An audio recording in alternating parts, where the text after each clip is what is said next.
ජේසුස් ක්‍රිස්තුස් වහන්සේ තුළ මගේ ප්‍රේමවන්ත සහෝදර සහෝදරී ජීවිතයට අරුතක් අරගෙන අදත් ඔන්න මම ඔබගේ අභිමුඛත්වයට එනවා දෙවියන් වහන්සේ තුළ. අද ස්වාමින් වහන්සේ ඔබට මෙන්න මෙහෙම කතා කරනවා. ඔබ මග වැරදිච්ච කෙනෙක්. එහෙමත් නැත්නම් සත්‍යයට කතා කරන්න ගිහිල්ලා බොරුවෙන් ඔබේ ජීවිතය මිනිස්සු විසින් පහත් ස්ථානයකට පත් කළා වූ ජීවිතයක්. එහෙමත් නැත්නම් සත්‍යය කියලා සොයාගෙන ගියා වූ මාර්ගය තුල අපි දන්නේම නැතුව අපි ජීවනයට යන මාර්ගය යයි සිතාගෙන අපේ ජීවිත විනාශ වෙන අත්දැකීමකට අපි ඇතුළත් වෙලා තවත් ජීවත් වෙලා වැඩක් නැහැ, මීට වඩා හොඳයි මැරුණනම් කියලා හිතන කෙනෙක්. ස්වාමීන් වහන්සේ දවසේ ඔබට මෙන්න මෙහෙම දෙයක් කියනවා.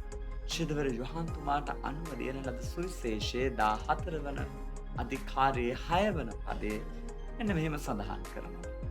යේසුස් වහන්සේ පිළිතුරු දෙමින් මාර්ගයේද සත්‍යයේද ජීවනයේද මම වෙමි. මා මගින් මිස කිසිවෙක් පියාණන් වහන්සේ වෙත නොපැමිණෙන්නෝය. උන්වහන්සේ සැබෑ වූ එකම මාර්ගයයි. එය බොහෝ මාර්ග අතරින් එක මාර්ගයක් නොවේ. එය එකම මාර්ගය. ඊට වඩා වෙන මාර්ගයක් නැහැ. සැබෑව වෙතට යොමු වෙන්නට, දෙවියන් වහන්සේ වෙතට යොමු වෙන්නට, මේ විශ්වය මැව්වා වූ මැවුම්කාරයා වෙත යොමු වෙන්නට. අද ගොඩක් වෙලාවට බොහෝ අය ෂෝට් කට්ස් හදාගෙන ඉන්නවා, කෙටි මාර්ග හදාගෙන ඉන්නවා. පල්ලියට කවරෙව්වහම ඔක්කොම හරි. මොනා හරි පූජාවක් ලබා දුන්නාම ඉඳලා හිටලා කලාතුරකින් හරි ඔක්කොම ඇති. නමුත් ස්වාමීන් වහන්සේ වෙතට යන්න අපට ප්‍රමාණවත්.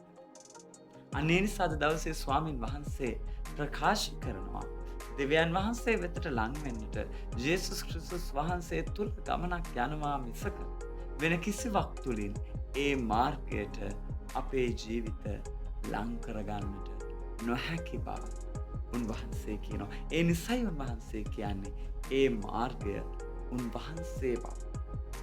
අනේ නිසා අපිට තියෙනවා උන්වහන්සේ නැමැති මාර්ගයේ ගමන් කරන ජීවිතයක් ගත කරන්න. දෙවනුව ස්වාමින් වහන්සේ අපිට කියනවා අපේ ජීවිතේ සත්‍ය උදෙසා කැප වූ ජීවිතයක් වෙන්නට කැමතියි.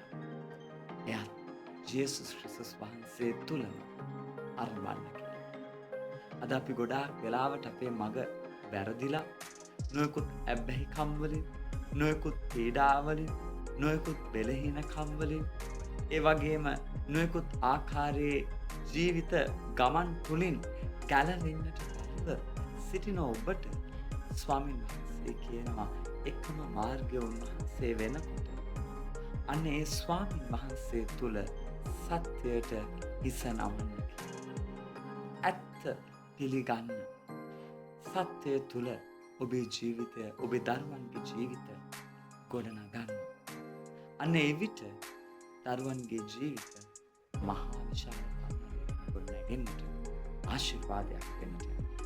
ඒ වගේම ප්‍රේමවන්ත අයවරුනි, උන්වහන්සේ කිසි දිනක නොවෙනස් වන නිශ්චිත කොන්දේසි විරහිත අවසාන එකම පරම සත්‍යය උන්වහන්සේ බව කියන්නට. අනේ නිසා ස්වාමින් වහන්සේ නැමැති සත්‍යයට ඔබ හිස නමන තාක් ඔබ පරාජිත වෙන්නේ නැහැ. එහෙම ගත කරන ඔබට කවදාවත් හිතෙන්නේ නැහැ මං ජීවත් වෙනවට වඩා හොඳයි මැරිලා ගියා නම් කියලා. අන්න ඒ නිසා ස්වාමීන් වහන්සේ තුමුව කියන්නේ විශේෂතම කරුණේ නම් ජීවනීය වූ ස්වාමීන් වහන්සේ. ජීවනීය වූ ස්වාමීන් වහන්සේ උන්වහන්සේ සැබෑ සහ නොකඩවා පවතින ආත්මික ජීවනයක් ලබා ගත හැකි බව අද දවසේ ඔබට ප්‍රකාශ කරනවා. මන්ද උන්වහන්සේ අපගේ සියලුම පව්වලට කමාව සලසලා ඒ කමාව තුළ සදාකාලික ජීවනය සලසා දෙන එකම තැන උන්වහන්සේ වන නිසා. අන්න ඒ නිසා ඔබේ මගේ ජීවිතයට අද දවසේ මේ උදෑසන ජීවිතයට අර්ථයක් දෙන්නට කතා කරන ස්වාමීන් වහන්සේගේ වචනය ඔබට කියනවා. ඔබ ජීවිතේ එපා වෙලා මීට වඩා හොඳයි මැරිලා ගියා නම් කියලා හිතන. අයියෝ දැන් මගේ ජීවිතේ කරන්නට දෙයක් නැහැ කියලා හිතන ඔබට ස්වාමීන් වහන්සේ කියනවා ජේසුස් ක්‍රිස්තුස් නැමැති මාර්ගය තුල දෙවියන් වහන්සේ වෙත ලං වූ පිණිස උන්වහන්සේගේ සත්‍ය නැමැති ඒ මහා අභියෝගයට හිස නම උන්වහන්සේ සදාකාලික ජීවිතය උරුම කරගන්න. බොහෝ ආගමික ශාස්ත්‍රූවරුන් හොඳ පෙන්වුවා නරක පෙන්වුවා. ස්වාමීන් වහන්සේ පමණයි කිව්වේ.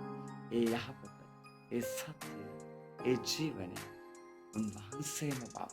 ඒ නිසා අපිට යන්නට දැන් මඟ පෙන්වීම. එනම් ජේසුස් ක්‍රිස්තුස් තුල යන ගමන.